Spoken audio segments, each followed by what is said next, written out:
రాహుల్ రెడ్డి గారు, ఇప్పుడు పెద్ద కంపెనీస్ అయినా పెద్ద కంపెనీలు హైర్ చేసుకునే ఎంప్లాయీస్ నంబర్ కూడా పెద్దగానే ఉంటుంది కదా, బర్డెన్ కూడా పెద్దగానే ఉంటుంది కదా.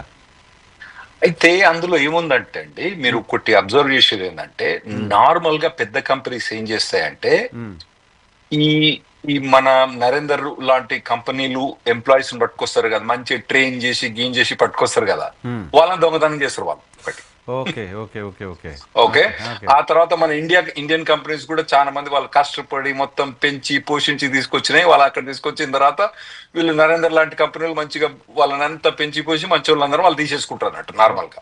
ఓకే ఓకే ఓకే అదొకటి. ఇంకోటి ఏంటంటే వాళ్ళు డైరెక్ట్ గా వాళ్ళకి ఇండియా నుంచి రిక్రూట్మెంట్ అనేది కొద్దిగా తక్కువ ఉంటది అన్నట్టు. ఇప్పుడు ఎగ్జిక్యూటివ్ ఆర్డర్ క్లియర్ గా మనకు తెలిసింది ఏంటంటే, డైరెక్ట్ గా H1B మీద అక్కడి నుంచి ఇక్కడికి వస్తే మాత్రం $1,00,000 ఉంది. అక్కడికి వచ్చిన తర్వాత మార్చుకున్న వాళ్ళకి $1,00,000 లేదు. ఇంకోటి, స్టూడెంట్ వీసా మీద వచ్చిన వాళ్లకు కూడా ఇక్కడ స్టూడెంట్ వీసా నుంచి H1B ట్రాన్స్ఫర్ చేసుకుంటే మాత్రం $1,00,000 కట్టాల్సిన అవసరం లేదు. ఓకే. సో వాళ్ళు ఎక్కువ నార్మల్ గా ఈ పెద్ద కంపెనీస్ స్టూడెంట్స్ నుంచి కూడా చాలా రిక్రూట్ చేసుకుంటారు. మరి వీళ్ళు పెద్ద కంపెనీలు అన్ని కూడా సరే వాళ్ళకి ఎఫెక్ట్ కాకుండా ఇప్పుడు ఇప్పుడు ఎందుకంటే నరేందర్ లాంటి కంపెనీ వాళ్ళు చాలా చిన్న కంపెనీస్ చాలా ఉంటాయండి.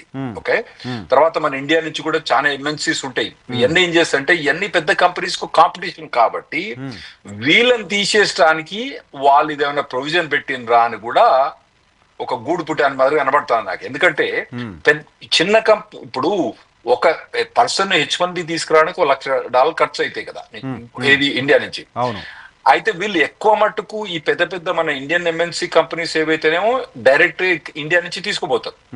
అదే యుఎస్ లో పెద్ద పెద్ద కంపెనీస్ ఉన్నాయి కదా, ఇప్పుడు గూగుల్ కానివ్వండి, యాపిల్ కానివ్వండి, ఇటువంటి కంపెనీస్ వాళ్ళు లోకల్ గా F1 మీద వచ్చిన వాళ్ళని కానివ్వండి, లేదా వేరే కంపెనీ నుంచి H1 మీద వచ్చిన వాళ్ళని ఎక్వైర్ చేస్తారు. కాబట్టి వాళ్ళకి ఫీజు ఎక్కువ అప్లికబుల్ ఉండదేమో అని వాళ్ళు అగ్రీ అయ్యారని నేను అనుకుంటానండి. ఓకే. సో ఇప్పుడు ఈ కొద్దిసేపటి క్రితం న్యూస్ ఏంటంటే, మైక్రోసాఫ్ట్, మెటా లాంటి కంపెనీస్ అన్నీ బయట దేశాల్లో ఉన్న H1Bకి సంబంధించిన ఎంప్లాయీస్ అంతా ఇమీడియట్గా అమెరికాకు వచ్చేసేయండి అని వాళ్ళకి మెయిల్స్ పంపించినట్టుగా చెప్తున్నారు. సో వాళ్ళు ఎక్కడి నుంచి బయలుదేరినా ఇన్ టైంలో ఆదివారం 12 గంటల లోపు వచ్చే ఛాన్సే లేదు కదా. మీరు ఖచ్చితంగా తప్పు చెప్తుండండి. తప్ప మీరు రివర్స్ చెప్తుండ్రు. వాళ్ళు వార్నింగ్ ఏమి ఇచ్చిందంటే, వద్దురా నాయన ఇప్పుడు రాకండి రా, ఇది లాయర్లకే తలబద్దలకు పెట్టి అర్థం కావట్లేదు, ఇది ఇంప్లిమెంటేషన్ అన్నది September 21st ఇంప్లిమెంట్ అవుతుంది.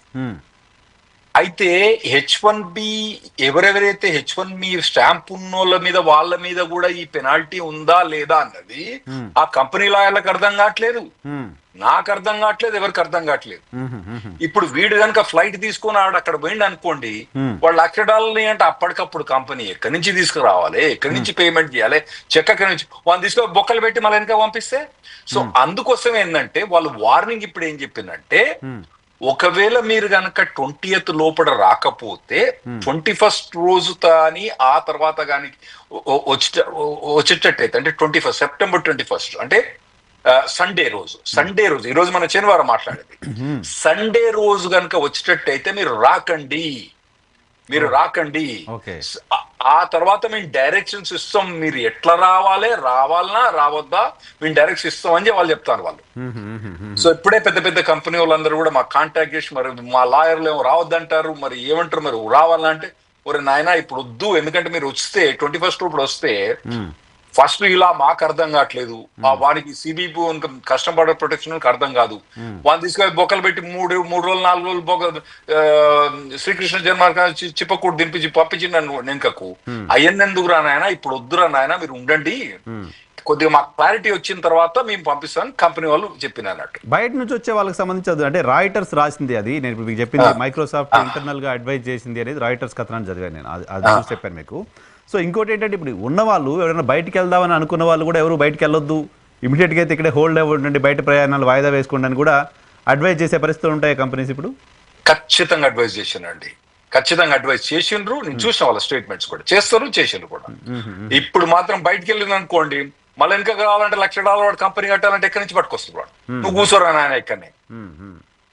ఎందుకంటే ఈ ఇంప్లిమెంటేషన్ అన్నది కొత్త కొత్తగా H1B ఫైల్ చేసిన వాళ్ళక, లేదా ప్రతి ఒక్కటి ఎంటర్ అయ్యేటానికి పోయటానికి ప్రతిసారి ఎంటర్ అయినప్పుడు పే చేయాలనా, ఒకసారి ఎంటర్ అయినప్పుడు పే చేయాలనా, ఏడాదికి పే చేయాలి, అసలు క్లారిటీ అన్నది లేదు.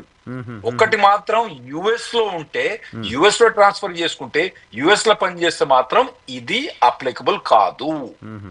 కానీ మీరు బయటికి పోయి లోపలికి వచ్చేటప్పుడు ఇది అప్లికబుల్ అయింది. అందుకోసం ఏంటంటే ఇప్పుడు చెప్పేది ఏంటంటే, ఇప్పుడున్న వాళ్ళు ఎవరైతే బయటికి పోయినారు అనుకోండి, అసలు మాకు ఈ లా తెలియంది, వాడు $1,00,000 అనుకోండి, మళ్ళీ ఎన్కౌంటర్ వస్తుంది, వాడు రాడు. అయితే ఇప్పుడు కంపెనీస్ మీరు అన్నట్టు కంపెనీస్ అన్ని కూడా ఎవరిని కూడా ట్రావెల్ చేయొద్దని చెప్తాను. నేను కూడా ఖచ్చితంగా ఇప్పుడు ఎవరు కూడా ట్రావెల్ చేయొద్దని చెప్తాను.